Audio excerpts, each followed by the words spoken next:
In this lesson, moving forward, I'm going to demonstrate how to in fact link our products with our database. Okay.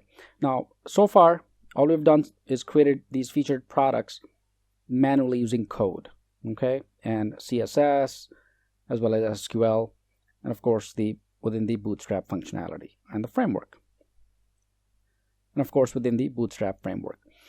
Next, when we work with our database, all products and these categories which we linked earlier are now going to be dynamically displayed. So everything here that you see will disappear, and we will configure it directly from our database. Okay, let's get started. Let's go to our database here, my PHP admin, and on the left I have my products table, categories, and brands. So within my brands, let's configure and create and insert some additional columns. So the first one is going to be Levi's, right? Because that's our first category that we created manually way earlier on in this course. This time we are going to create this using our database. Okay, so here's our Levi's, and then click go, which is our first brand. So again, within my brands table, I have my Levi's brand here. So once the brand is added, let me go to my products table, and I'm going to create a couple of more columns within this table. Let's go to my structure here, and at the end I'm going to add 2 columns, and let's see where at the end maybe. Let's go to the after the description and click go, and the first name in this field is going to be featured, and I'm going to use it integer, or I can use small int, or let's use tiny int, and as defined in my parent category, which was 0. And next is the sizes, and this I'm going to leave it as text, and once I'm done, simply click save, and this will add to the products table. Next, I'm going to insert a product. Okay, so just click on products, click on insert, and here the description is going to be Levi's jeans. Use the apostrophe, and then give it a price, which is, let's say, $29.99, and then my list price is $39.99, for example, and then my brand, for instance, is 1. Well, this is a text field, so we need a number here. Okay, so let's do this. Let's go back to our brands table and click OK. Do you want to leave this page? Yes. So we'll come back to this. So quickly go back to brand, click on edit here, and then use. All right, so this brand is varchar, so it can take the integer. Let's go to our products here, for example, and let's see.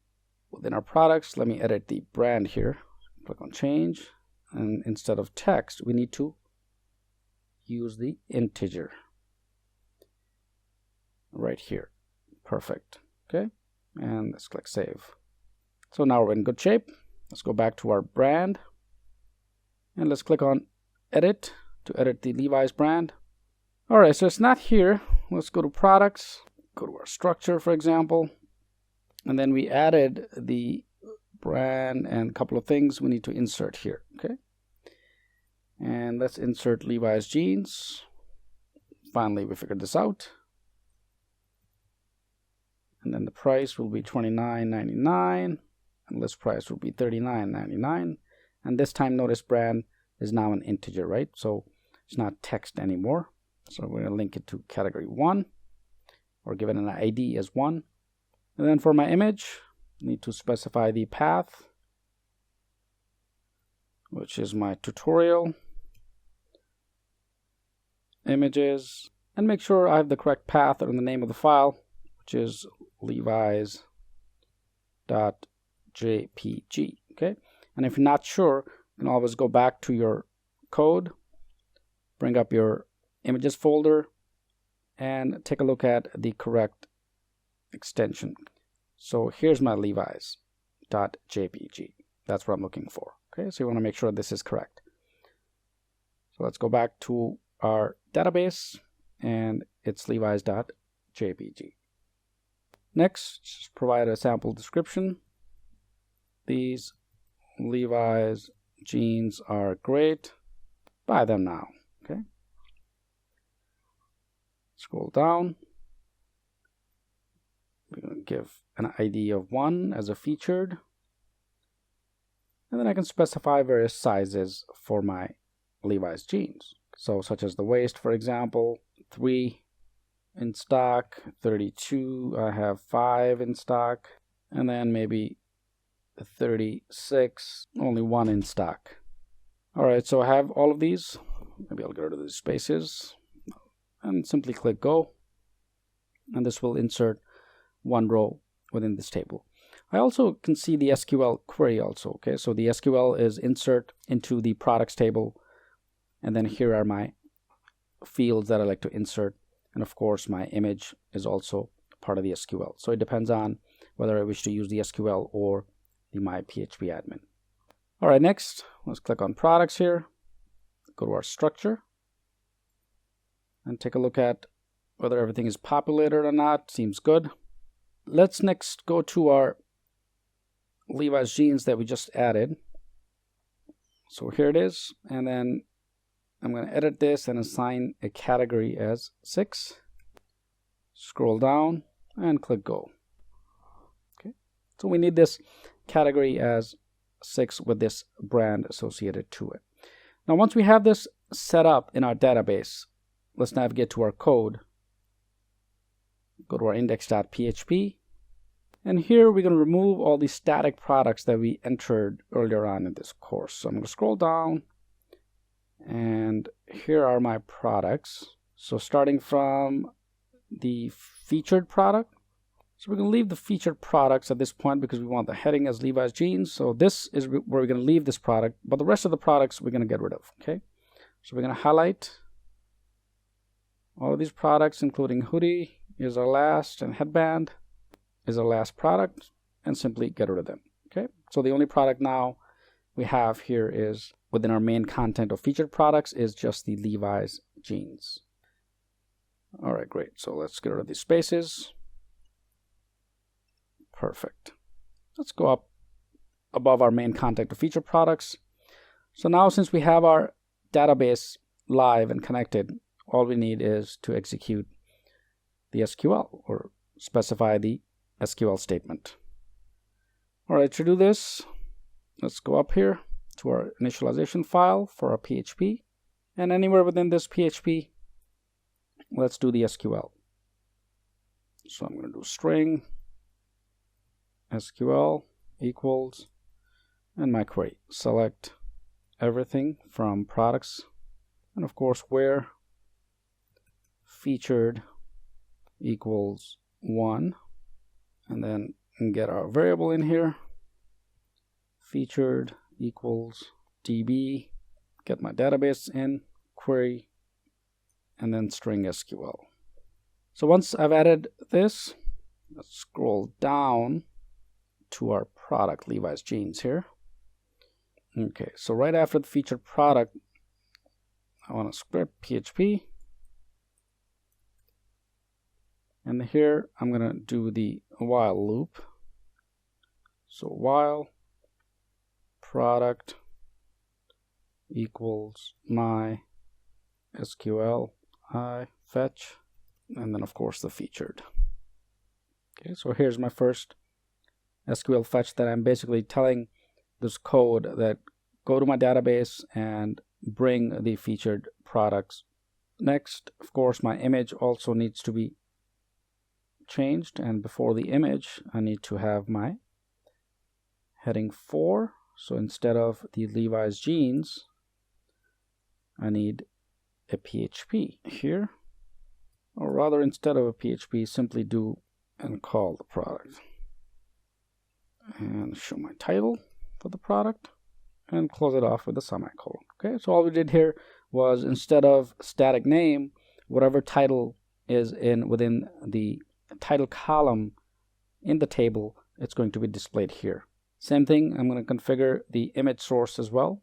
So the image source is not static anymore. It's not coming from the folders that I have on my drive. It's actually coming from the database. Okay, so image source is going to equal, and same thing, equals products, and then my image.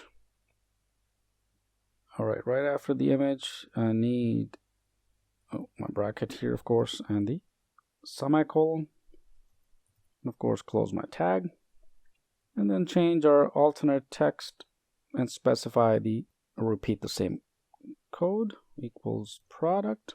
So essentially you see the concept that we're doing, right? So we're simply adding dynamic elements to our code. So it's not static anymore. Everything is coming from the database now. So my alt text is also going to be the same.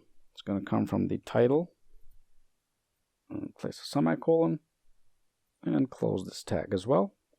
All right, next, let's take a look at our price. So configure the price the same way. So just instead of the price, which is static at this point, I can get rid of this, in fact, and just copy the same code here and paste it. And instead of the title, I'm going to give it the list price, which is the name underscore price, and then close this tag.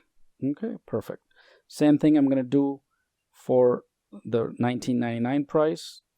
Copy it and remove the $19.99 and paste this code. And this is also going to come from just the price. It's not list, so this is just coming from the price field. And let's see what else we need. The list price, text danger, list price s. Okay, we need a string here, and then we need another string right after our price, or after our price, right here. All right, great. So we have configured our Levi's product, Levi's jeans, dynamically for the price, the heading, the title, the product itself, and the image coming from directly from our database so far. And of course, we need to end the PHP with the end while. So right after the div, I'm going to do PHP and just say end while. And of course, close my div tag. Great. So now it closes the div tags for my product. Let's save this, test it out, see what happens. Let's go to our Explorer, go to our shop, refresh. And great. So we have our menus, which we configured in the last lesson. Perfect. And our product is also now connected to the database. Okay. Awesome. So this way, we can in fact now add items to our database directly and then have them displayed here. So there's no need to write any additional code, for instance. So let's say you add a product to your shop or your business and you want to sell that. You want to place the product online. You don't have to create manual code, configure the CSS, or do the styling. You can simply directly go to your database, enter a new product, and it will be displayed here. So with this, notice our products stay within the same framework. Okay, the viewport settings are the same, the bootstrap columns are the same. We did not change those at all. All we did was simply connect the database to our products. So hope this helps, and as a practice, continue on repeating the same steps and you'll add additional products directly from your database. And with this, let's move to our next lesson.